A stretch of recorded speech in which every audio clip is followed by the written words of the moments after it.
sa Bogo City, Cebu, yung tinamaan po ng 6.9 magnitude na lindol. Binisita uli ng ating Pangulong Bongbong Marcos. Yan ang ating Pangulo, napakasipag po. Nasabi sa press code kahapon sa Pandesal Forum ni Sara Duterte, hindi man daw magtrabaho. Kasama niya, DDS ito. Ito yung napakagandang modular shelter.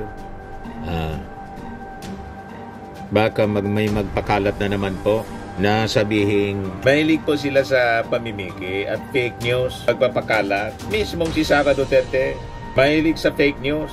Imagine sa Pandesal Forum po, kahapon sa Quezon City, sinabi ni Sara, hindi daw nagtatrabaho yung ating Pangulo. So pag upo ko doon, sabi ko sa mga kasamahan ko, sa mga Yusik at Asik, I think this is our show.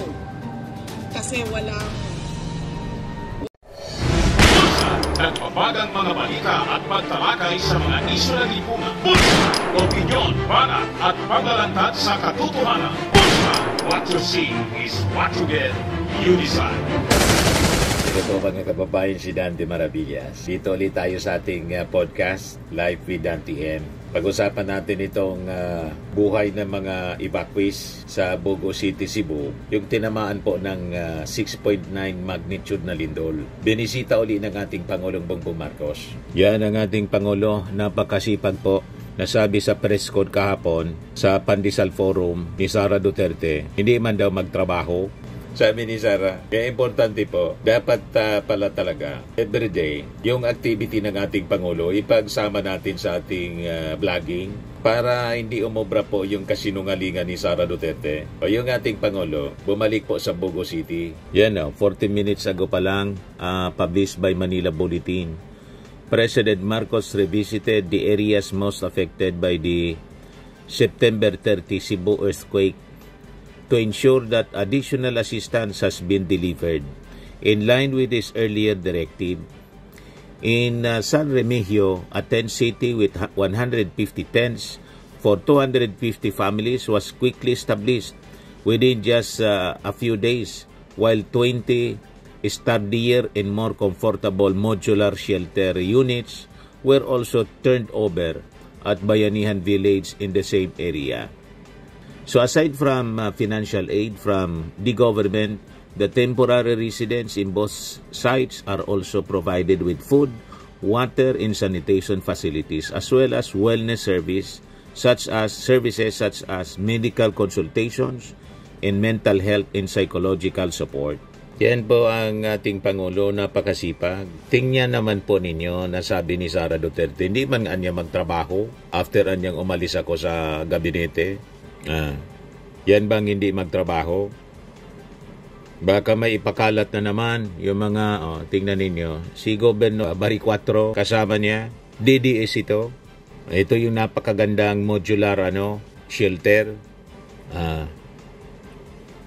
Baka may magpakalat na naman po na sabihing nagsigaw-sigawan niya yung mga taong Sara-Sara. Yan napakaganda po.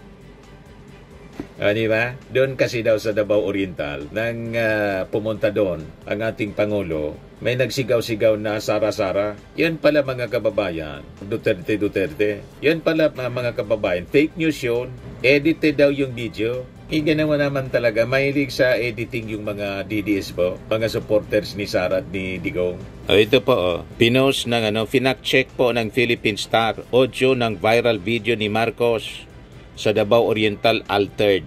Altered ang audio ng viral ni President Bongbong Marcos na may sumisigaw na Duterte or Sara. Pero doon sa doon sa Manay, Davao Oriental, ang nagsabi si Montolfo. Yun daw yung sabi doon. Baka piki din, mga kababayan. Sabi ni Montolfo, dapat niya matuto kayo magpasalamat. Palibasaan niya, mga taga-bundok kayo, mga uncivilized niya kayo. Kahit isang araw man lang niya, sabi ni Montolfo, yung okasyon na yon, hindi ninyo makalimutan ang politika. Pinangaralan po ni Montolfo. Pero itong sabi dito sa Davao Oriental, yung audio po, piniki, sabi ng Philstar. Ito pa, Ito ba talaga ng Duterte sa harap ni Marcos sa Davao Oriental? Huwag agad magpapaniwala sa video na pinost ni Madam Coriana na may 1.8 million followers sa Facebook. rinig ang mga nagchat-chat ng Duterte noong bumisita si President Bongbong Marcos sa Davao. May nakalagay ding text na reaksyon ng mga taga Davao sa pagdalaw ni BBM. Fake pala po. Sa kanyang video Edited na siya. inilabas noong October 13, 2025. Meron itong mahigit 4 million Pinag-check views ng at Philippine Star. 45,000 likes. Pero, totoo nga ba ito? Hindi. Kasi altered or edited ang video na ito. Pinatungan ng audio ng mga chants. Ano nga ba ang nangyari? Nanggaling ang original clip na ito ni Marcos mula kay Maris Calipayan Masinadjong sa Facebook na pinost ng ilan oras lamang bago ang altered video. Kinuha ito nang dumalaw si Marcos sa Davao Oriental noong October 13, 2025. You see? Matapos tamaan ito ng magnitude 7.4 na lindol at magnitude 6.7 na aftershocks noong October 10, 2025. Ang totoong audio ay naglalaman ng reaksyon ng mga taga-suporta niya noong dumating siya at ang tunog ng sasakyan. Kaya bago mag-react o mag-share, siguraduhin tama o totoo ang nilalaman nito. At laging tandaan na hindi porke viral ay totoo ito. May mga Piki pala po. Mahilig sila mga kababayan mamiki ng mga video. Remember yung video mga kababayan na ang sabi, sumisingkot ng bangag video pong pinakalat ni Atty. Harry Roque. Mahilig po sila sa pamimiki at fake news, pagpapakalat. Mismong si Sara Duterte, mahilig sa fake news. Imagine sa Pandesal Forum po, kahapon sa Quezon City, sinabi ni Sara, hindi daw nagtatrabaho yung ating Pangulo. Ayan si Sara Duterte, pakinggan ninyo yung sinasabi niya. Diyos ko, akala mo ba yung presidente natin nagtatrabaho? Hindi nagtatanong yan at all. I swear to the flag. I swear to the flag daw mga kababayan. Hindi man na niya nagtatrabaho si BBM. Ayan ulitin natin. Diyos ko, akala mo ba yung presidente natin nagtatrabaho? Hindi nagtatanong yan at all. Hindi daw nagtatrabaho, hindi nagtatanong nung DepEd Secretary siya. I swear to the flag. Si BBM, hindi yan siya. Nagtatanong ng trabaho at all.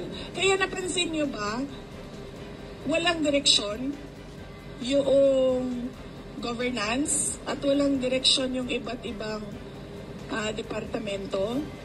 Bakit? Kasi he doesn't give he doesn't command.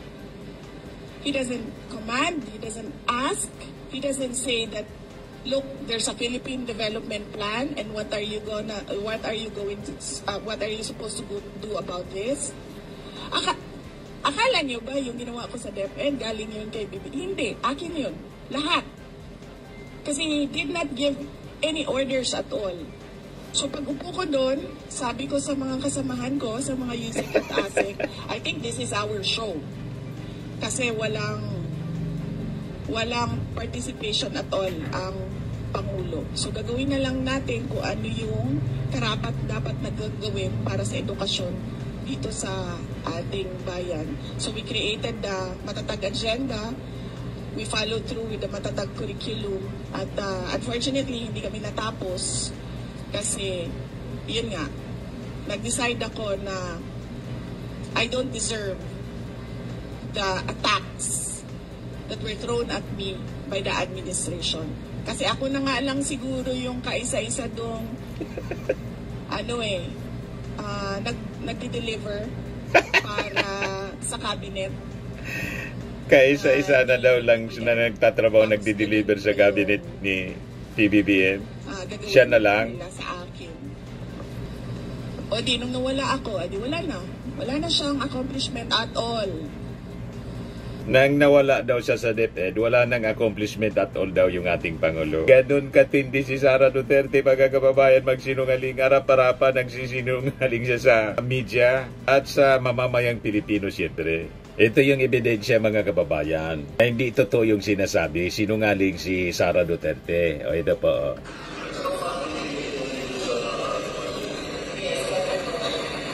Karap niya yung presidente, meeting ng DepEd. Ito siya, ito yung ating Pangulo.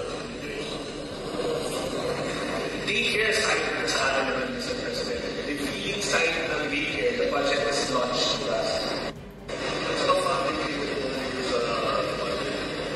Yan, sabi dito, throwback PBBM meeting with DepEd and DSWD. Sabi ni Ximenet, hindi daw nagtatanong at all si PBBM tungkol sa trabaho. Pero sa video na to, nagtanong si PBBM, sumagot si Ximenet. Parang hindi satisfied si PBBM kasi inulit lang ni Ximenet yung nasa screen. Buti na lang, to the rescue si Rex Gatchalian na lagyan ng nuance at context yung sagot, sabi ni Mark Ian Everyday. Yan o.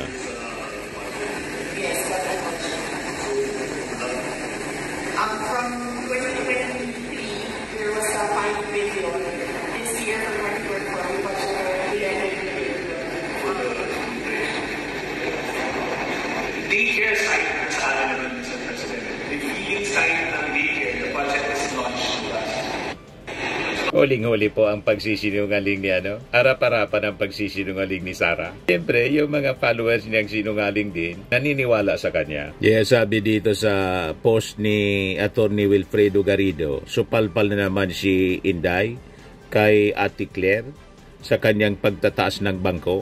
Sinupalpal na naman po ni Yussi Claire Castro kasi yung pagtataas ng bangko, sariling bangko ni Sara Duterte na siya lang daw yung nagdi-deliver sa gabinete ng ating Pangulong Bongbong. Na dineliver mo. Pakinggan natin ito. Because I do not come from the education sector. I do not have an education background, so I cannot review what they are Admission na doing. wala siyang alam. And I rely on their expertise and all the stakeholders who did the review.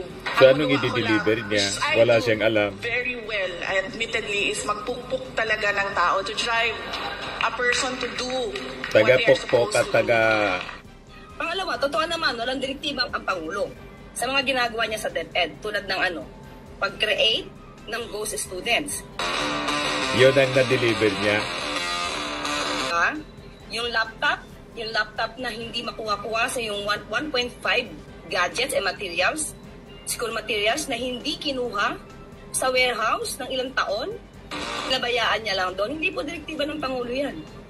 At yung mga anomalya, yung mga bulok yun na ang pagkain, performance niya, achievement mga niya. inaamag na pagkain na dineliver pa yata sa mga estudyante kasi na-deliver, nakita, bulok Direktiba ng Pangulo yan. Tama po siya. Yung ginagawa po niya talaga sa DepEd at that time na sekretary siya, hindi po yan direktiba ng Pangulo dahil hindi po ganyan mag-uutos ang Pangulo ng ganyang kapalpakan.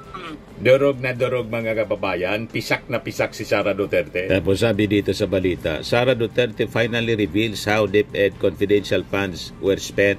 Sabi niya, ginamit daw niya yung confidential funds para imbestigahan yung alleged rampant corruption in the agency or sa DepEd, including the 2.9 billion pesos na a deal for outdated and overpriced laptop. Doon niya ginamit. Hindi man kailangan ng milyon doon na confidential funds para i-check kung paano ginamit yung pondo. Kailangan lang ipatawag niya yung kanyang mga opisyal at tingnan yun mga dokumento kung paano ginamit yung pondo. Kailangan mo pang gumamit ng confidential funds para i-check. Di ba mga kababayan, masyadong halatado? At hindi man niya ito sinabi noon. Di yan kasama sa pinagamitan ng confidential funds. Biglang nadagdagan. Malamang lalo siyang magkabuhol-buhol sa pagpapaliwanag niya. Pag binulat-lat mga kababayan yan ni Ombudsman Boyeng Rimulya, lahat ito imbestigahan mga kababayan ni Ombudsman Boyeng Rimulya. So may bago siyang ipapaliwanag kung bakit gano'n. Sabi dito, but her statement during the Pandesal Forum held at Kamoning Bakery in Quezon City contradicted the DepEd's claim last year that it was unaware of how Duterte spent the 112.5 million pesos confidential funds for the agency in 2023. O diba nagkabol-bol po? Basta kasinungalingan po, mahuhuli mismo sa bibig. Duterte had previously refused to say how the secret funds were used as she pointed to the Commission on Audit as the agency authorized to disclose where the funds went. There were many reports of corruption inside the DepEd, not just in the central office but also the regional offices, sabi po niya. In March 2022, COA flagged the DepEd, then Undersecretary Leonor Briones, Duterte's predecessor, for buying 2.4 billion worth of reportedly outdated and pricey laptops for teachers conducting online classes in 2021 at the height of the COVID pandemic. But according to Duterte, their investigation found that the procurement of the overpriced laptops did not happen inside the DepEd but within the procurement service of the Department of Budget and Management. So, not all the procurement documents are in the DepEd, sabi po ni Sara. What we could only do back then was to blacklist companies. So nilaglag na niya si Leonor Briones, pati yung kanyang tatay kasi nangyari yan sa panahon ng kanyang tatay, DepEd Secretary si Briones. Nakita ninyo, hindi talaga nag-iisip si Sara. Daldal lang ng daldal. Pinapahamak niya lagi yung sarili niya at kanyang pamilya, mismo yung tatay niya at mga kaalyado. Kaya magandang sige lang ang press con po ni Sara. Gumawa kami ng investigation sa loob ng Department of Education. Isa sa mga pinagamitan ng confidential funds ay yung corruption sa loob ng Department of Education. Hindi lang sa laptop madaming reports of corruption inside the Department of Education. Hindi lang sa central office, kasama na yung sa mga regional offices namin. So kapag merong reports, pinapaimbestigahan yon. So isa sa mga inimbestigahan is yung laptop. Ang unang ginawa doon is nag-request ng fraud audit sa Commission on Audit. Tapos kami sa loob ng Department of Education, gumawa din kami ng sarili naming investigation para kung ano man yung ma-actionan namin sa loob ng DepEd, ma-actionan na kaagad namin. Unfortunately, yung procurement ng laptop, hindi siya nangyari sa loob ng Department of Education. Nangyari siya sa DBM. So, panahon ng tatay niya, pinamak na niya yung tatay na nasa loob ng Department of Education ay yung agreement between DepEd and DBM. Ang daming imbestigan po si Ombudsman Boying Rimulya. Malamang dito na po makorner ng todo-todo si Sara Duterte. Dinagdagan niya yung kanyang problema. Wala mismo sa kanyang bibig. Sa paggastos ng confidential funds, mga kababayan. But anyway, siya man lang po, sabi natin, ang gumagawa ng sarili niyang problema sa kanyang kadaldalan. O di okay. Yes, sabi ng mga netizens, sabi ni G. Savet Barcia, sa tinagal-tagal mong mag-isip ng script, yan talagang naisip mong palasot. Dati ka bang baliw? Sabi ni Noel Duterte, how convenient. Kamag-anak nila to. Sabi ni Richard Baguio, new script. Sabi ni BM Espino, she said before that it was used for intelligence operations against on-campus activities of the NPA. Sabi ni Tammy Cruzado, lawyer, 150 million bayad every month. Saan galing yung pera ninyo? Sabi ni Mirna Lomo, diversionary tactics ni Sara Yad para lumihis ang issue niya when she was the DepEd Secretary. Sabi ni Bongkorn Butter, I think there's no need to use confidential funds upon turnover of the properties. The property custodian has to attach his report which he had appended in the turnover of properties. Sabi ni Wilbert C., the Dutch Fiction Factory continues. Sabi ni Bernadette Villarama Ramos, tell it to the Marines BP, inimbestigahan ninyo sarili mo. Sabi ni Mark Gallianito, under oath para suabe, unscript, wag sa camera. Sabi ni Arcons Cab, unfortunately, sabit kayo dyan. Sabi ni Jose D. Castro, another narrative about DepEd laptop controversy that she never divulged when she was asked several times during previous interviews. Ang maniwala sa kwento ni Sara, mga kababayan, may saya din. Hindi lang moron, idiot, may sayad pa pag naniwala kayo sa kwento niya. Diba pa? Ayan man lang ang ating short video, mga kababayan, dito sa ating Life with Dan TM. Lagi ninyong tatandaan po, sa buhay, you become what you believe. Bye-bye po. God bless. Firmax Firming and Lifting Cream, pinapahid po sa mga pulses in affected area. Mainam po sa paninigas ng mga kaso-kasuan. Ito naman po, Automax Radiant Serum. Sa mukha naman yung application. Anti-aging po siya. You will look 10 years younger than your age. Sa mga cancer patients naman po, baka lang gusto ninyo itong itry. Neng siya Red Mix Fruit Drink. Hindi mo po siya gamot, food supplement siya. Kaya lang, gawa siya mga kababayan sa goji berry. Yung goji berry may anti-cancer properties. O ngayon, yung mga inquiries ninyo, dumiritso na lang kayo sa aming messenger sa Facebook para masagot namin agad. Ayos pa? Ayos na ayosan niya, Mr. Maravilla. Sa mga naghanap po ng malinis and spacious fitness gym, pumunta lang po kayo sa aming Colossal Fitness Gym. May Grab car rental din po kami. But anyway, ito po pala yung aming bagong product na binibenta online. I am worldwide amazing pure organic barley powdered drink mix from Australia. Negosyo to ng aking anak na architect entrepreneur Riz Maravillas. Ayan po. Kontakin na lang po ninyo siya, Riz Maravillas on Facebook. Ang mga health benefits niya: boost immunity, improves digestion, enhance energy levels, packed with antioxidants, prevent cancer. Ito naman po yung bago naming product na binibenta online. Eye Glow Serum, whitening po siya. Tingnan ninyo yung epekto sa aking anak na architect before and now. Yung mga inquiries po ninyo, dumiretso na lang kayo sa kanyang Facebook account, Riz Maravillas.